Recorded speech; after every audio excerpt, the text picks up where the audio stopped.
How will you make it on your own?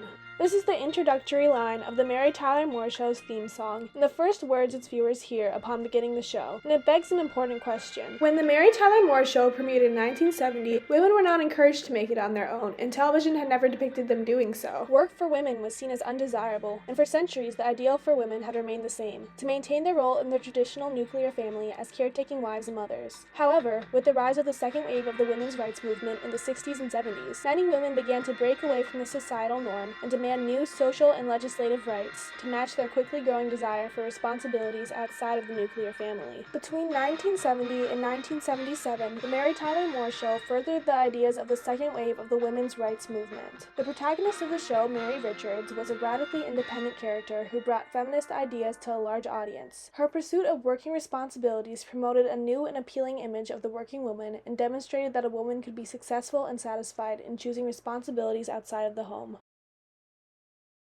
Since the Industrial Revolution's demand for factory workers, many women have held jobs outside of the home. By the 1930s, women primarily worked as teachers, typists, and housekeepers. The majority of women, however, did not hold jobs at all. Only approximately 25% of women in the United States were employed, and about 29% of these working women were married. In stark contrast to this, about 76% of men were employed. This imbalance reflected the widespread opposition to women pursuing responsibilities outside of the home. Many associated the working woman with financial insecurity, and the white middle class ideal for women remained a life of domesticity. This ideal was represented in the concept of the nuclear family, a family typically composed of a working father, a housewife mother, and their children. During World War II, this family structure was temporarily suspended when millions of men went into service. Many women, in response to the labor shortage the men's absence created, took on new and traditionally male jobs. Some hoped that these working opportunities would be permanent, but once the war ended and the men returned home, most working women were replaced by men, and the nuclear family was reinstated and vigorously encouraged. Television programs in the 1950s and 60s reflected this return to the traditional family structure. Shows such as The Donna Reed Show and Father Knows Best centered around the nuclear family and reinforced the idea that the most acceptable role for women was that of the homemaking wife and mother. However, while many television programs from that time are seen as dated today, a few from that era broke away from conventionality. That Girl centered around an aspiring actress who moved to New York in pursuit of an acting career. And while The Dick Van Dyke Show, in which Mary Tyler Moore herself played a starring role, centered around a traditional family and featured the notorious separate beds for couples of 1950s and 60s sitcoms, Moore herself broke ground by advocating for a character of Laura Petrie to regularly wear pants. Moore's pants came with the strict conditions from the show's network that she could only wear them in one scene per episode and that they could not cup under, meaning they could not be form-fitting.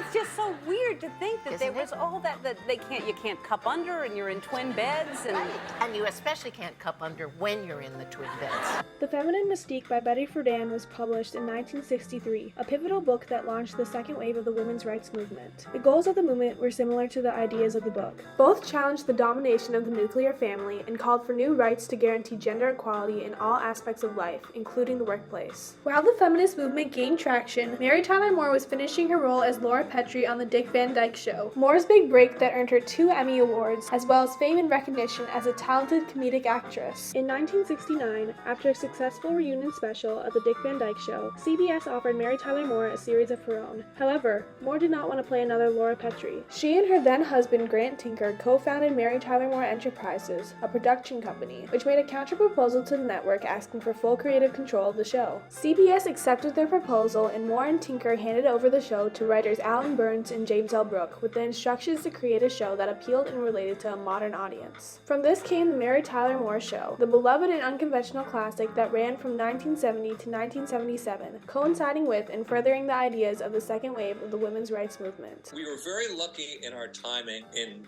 feminism coming to a crucial point for itself just the time we did the show. The Mary Tyler Moore Show centers around Mary Richards, a 30-something woman who broke up with her long-term boyfriend and moved to Minneapolis on her own. The show focused on her career as an associate producer at WJM, a small news station, and her relationships with her co-workers and friends. The show's choice to portray portray Mary Richards as both unmarried and pursuing working responsibilities were highly unconventional. While second-wave feminism empowered many women to pursue careers in the place of traditional roles in the nuclear family, to less progressive members of society, being a woman with a job was still unappealing and an indication of a low financial status that would ideally be resolved with marriage and participation in the traditional nuclear family. Mary Richards, however, was not burdened by her career waiting for a man to sweep her off to a life of domesticity. Mary enjoyed her job, and while she had no apparent opposition to marriage, was at no point seeking a husband. And Mary Richards was depicted glamorously, portrayed by the conventionally beautiful Mary Tyler Moore, and always dressed in the latest fashion trends, refuting the undesirable image attributed to working women. Making Mary Richards a single working woman was not just an embracement of untraditional responsibilities, but a subtle rejection of the idea that domestic responsibilities were the only ones a woman should pursue.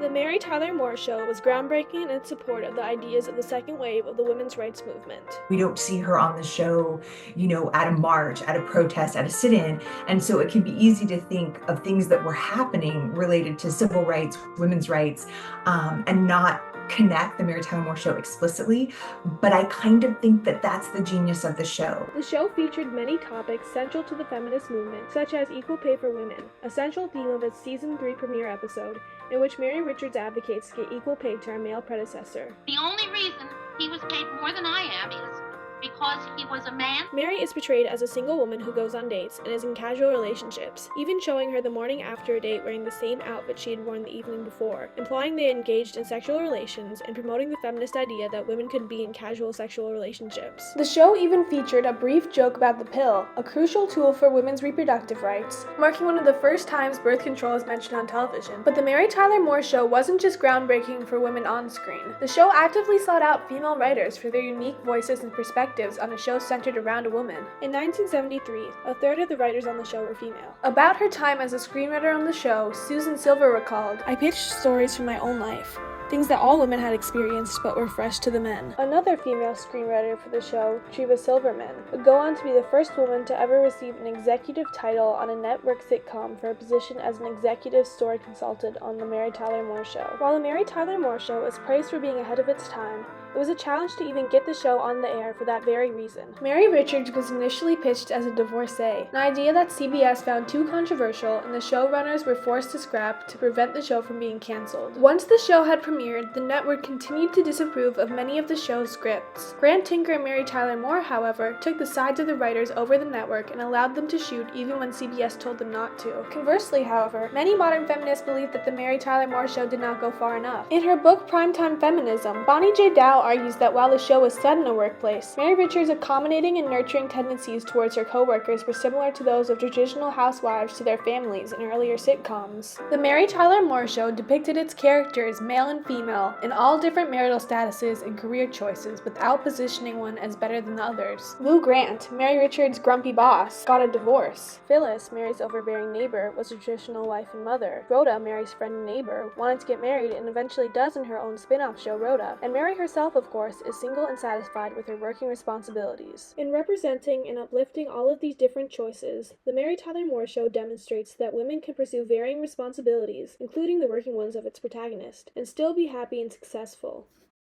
Soon after the Mary Tyler Moore Show, other shows began to feature single and working women, such as One Day at a Time, a show about a single mother raising her teenage daughters in Indianapolis, and Murphy Brown, which further explored the difficulties of being a working woman. Its titular journalist protagonist even hailed by the New York Times in 1989 as an updated Mary Richards. Mary Tyler Moore really opened the door. The second wave of the women's rights movement began to lose momentum by the 80s, but not before obtaining many victories, such as the Equal Pay Act in 1963, which required employers to pay their male and female employees equally. Title IX in 1972, which made gender discrimination illegal in education programs receiving federal funding, and the Supreme Court decision of Roe v. Wade in 1973, which legalized abortion. While the Equal Rights Amendment, one of the main goals of second-wave feminism that would guarantee gender equality under law, failed to be ratified Redefined. The women's rights movement of the 1960s and 70s is responsible for many of the opportunities and rights women have today, and Mary Richards would not have been able to be a woman pursuing working responsibilities were it not for the movement's push to open up the working world to women. Today, The Mary Tyler Moore Show is regarded as a figurehead of the second wave of the women's rights movement for its unprecedentedly independent heroine. Mary Richards redefined the working woman as television's first single woman with working responsibilities, but she certainly wasn't the last. Today, female characters on television are more complex and advanced than they've ever been. Realizing like how groundbreaking it is to have a show that was in the 70s that